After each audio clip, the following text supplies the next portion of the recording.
In June 2011, Christchurch, New Zealand suffered an earthquake that left a lot of the city in chaos, destroying buildings and infrastructure and leaving over 50,000 homes without power. As a result, there were collapsed houses, ruptured water mains, flooding, and fires due to disrupted electrical lines.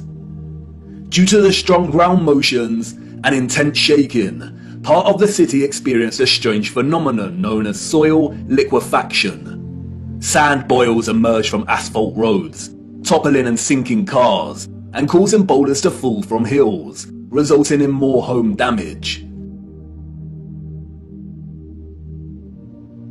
Soil liquefaction occurs when saturated soil loses its strength and stiffness in response to an applied stress, such as shaking, or other sudden changes, such as a strong explosion. Loose, saturated soil or sand has a tendency to compress when a load is applied, but in the event of a stress, such as shaking or an explosion, we see the opposite. The soil tends to dilute, and the result is treacherous quicksand or quick clay. The land turns to liquid, causing structures of heavy mass, such as buildings, infrastructure, and cars to start sinking, topple over, or collapse. It can also affect dams and bridges. Turbidity currents can also form huge landslides that are impossible to stop. In the worst case scenario, entire cities may be destroyed. As you can see, liquefaction can move entire areas of land. The mud can rise dramatically and rapidly, and its destructive force is unstoppable. It is a well-documented phenomenon. The 1964 earthquake in Nagata, Japan caused liquefaction, and we can see the effects very clearly in these photos. The same here with the 1964 Alaska earthquake. Buildings toppling, cars sinking, infrastructure collapsing. Once the stress has subsided, the soil begins to solidify once again, and we can see the aftermath. Uneven muddy streets remain where there was once road paving. Returning to photographs of 19th century cities, we see a similar situation here. The roads are unrefined and full of mud. We see unsophisticated, uneven, coarse, and muddy roads everywhere against a backdrop of refined, sophisticated, and magnificent architecture. Could these cities have suffered the similar fate of soil liquefaction that we see in more recent times? Perhaps. But unfortunately, muddy roads is not enough evidence to base any conclusions on, is it? Children ask the most vital of questions, and adults, in their foggy stupor, usually provide the most unsatisfactory answers, often regurgitating learned nonsensical information that leave the child's imagination unfulfilled. Squelching along these muddy 19th century roads, observing their surroundings, a child may ask, why did they build the windows so low to the ground? And what an excellent question. Yes, why indeed did they build windows on ground level? For you see, the people we see in these photographs, sadly, did not build this architecture. And maybe some of them, at some point in their busy day-to-day life, ask the exact same question. We see it everywhere. Windows at ground level.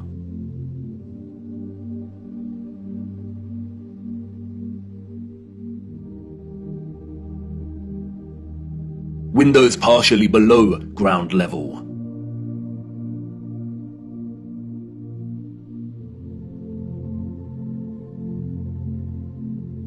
First floor entrances raised from the ground level.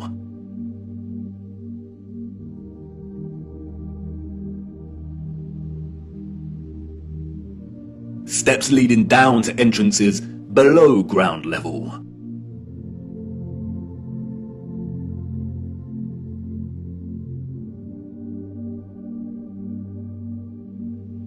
We can find this in almost every major city across our realm, in both old photographs and when we walk in the streets today. And what does it tell us? That a society with access to modest construction tools and horse and car constructed their infrastructure by first spending countless amounts of hours and energy clearing land with a depth of over 3 meters to begin their construction? Building basement floors is incredibly hard work. Since the 20th century, large powered excavation machines, such as backhoes and front-end loaders, have reduced the time and manpower needed to dig a basement dramatically, as compared to digging by hand with a spade.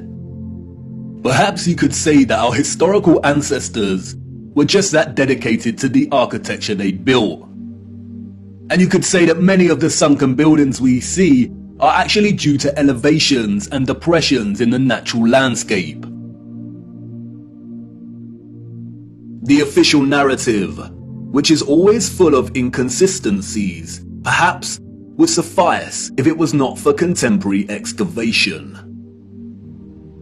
When we look at photographs such as this, it immediately dawns upon us that what we are seeing are windows and doors 2 to 3 meters below the ground surface. Why are there windows and doors underground?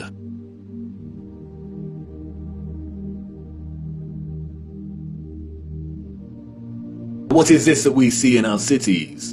Natural soil accumulation over time?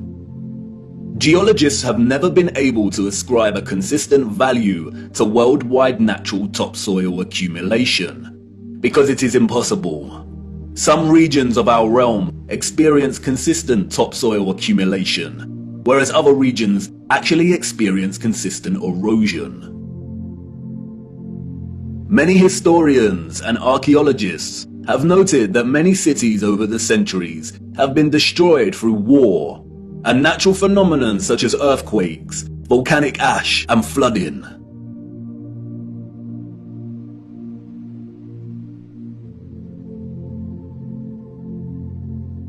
Aren't these just the layers of previous civilizations?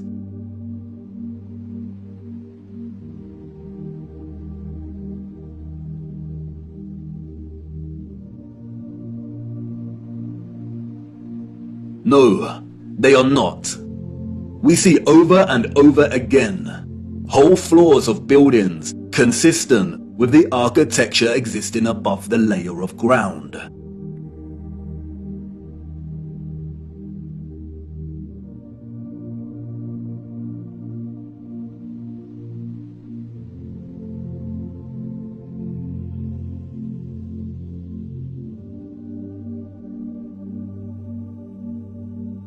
You see, what lies beneath is not the unfamiliar traces of previous generations, but of the same generation that built these structures.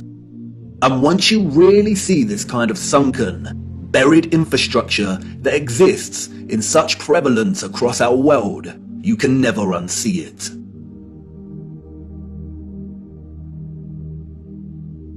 We see that the foundations of old churches are actually the original first floors, with consistent entrances and windows.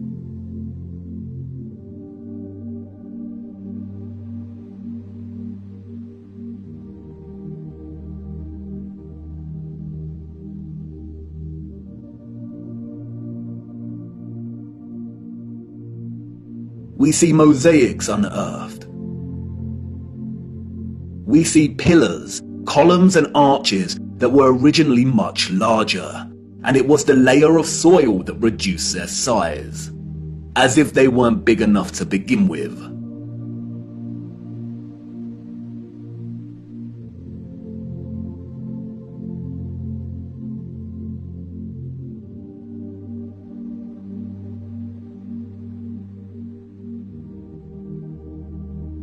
And like with the 1964 earthquake in Nagata, Japan, we also find many so-called ancient structures that are leaning. as if at some point the soil beneath these structures loosened and liquefied. We have the Sahersen Church Tower and Our Dear Lady at the Mountain Church Tower in Germany, the Tiger Hill Pagoda in China, the Leaning Tower of Neveyansk in Russia, the Leaning Temple of Huma in India, Oud Kirk in the Netherlands, the Tower of Zaragoza in Spain, and, of course, the Tower of Pisa. The official liars of the world try to justify the buried and tilting structures we see, filling our heads with stories of antiquity and ever-changing geology. But it becomes trickier for them when we turn our attention to America. If we are to believe their narrative, then all of the buildings we see in 19th century photographs of the burgeoning American cities are newly constructed. Why do we see famous structures, such as the Washington Capitol building, with consistent infrastructure that buries very deep into the ground? And again, the inconsistencies do not add up. Why would an underdeveloped people waste resources, energy, and time constructing the foundations of the Capitol building to be consistent with the column style we find above the surface? The foundations did not have to feature columns. Columns, we are told, are a stylistic choice, not a functional one. So why would they do this? In a nutshell, they wouldn't.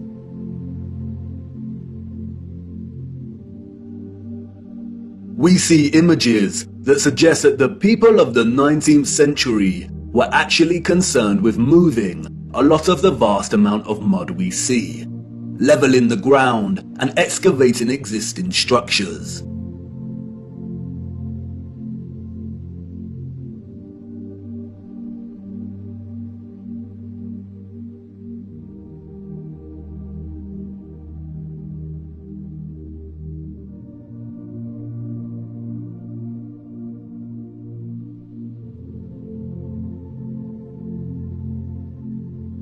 The consistency and prevalence of buried architecture across our realm indicate that whatever happened was a worldwide event, despite regional differences in natural topsoil accumulation and erosion. And there is no official narrative explanation that justifies the buried architecture we see. No explanation provided to justify the amount of mud we see in 19th century photographs of our cities. On the roads, mud piles from clearing, the roads uneven, the land ravaged, but the architecture grand, perfect, and intact. Applauded by literary scholars for his use of fog as an opening simile and metaphor to paint a portrait of London as a corrupted hub amidst burgeoning industrialization, many often overlook that Charles Dickens's 1852 novel Bleak House actually opens with a different image. London, Michaelmas term lately over, and the Lord Chancellor sitting in Lincoln's Inn Hall. Implacable November weather, as much mud in the streets as if the waters had but newly retired from the face of the earth. Liquefaction caused havoc across Christchurch and the Garter. But these were isolated earthquake events, and only portions of each city were affected. It is not possible for there to have been huge, simultaneous earthquakes around the world during a similar period. Or is it? Even Wikipedia tells us that liquefaction can occur naturally or artificially, from an earthquake or other sudden change in stress condition. Even if this was the case, we do not see the same structural damage to the buildings in the 19th century like we do in cases such as Christchurch and the Garter. Most of the buried architecture we see is intact. It has either sunken or the ground level has been raised at least 3 meters, sometimes in a uniform manner, and other times partially buried in rolling mud hills, as if there were huge landslides. The strange case of the buried architecture provides the following conclusions: that what lies beneath are not the remains of previous civilizations. More often than not, the buried structures are consistent with the architecture we see above ground, that the structures are much larger than originally suspected, and therefore they are even more of a construction impossibility for a Victorian generation of horse and car, and those existing before them. That natural topsoil accumulation and soil liquefaction are not satisfactory explanations for what we see here.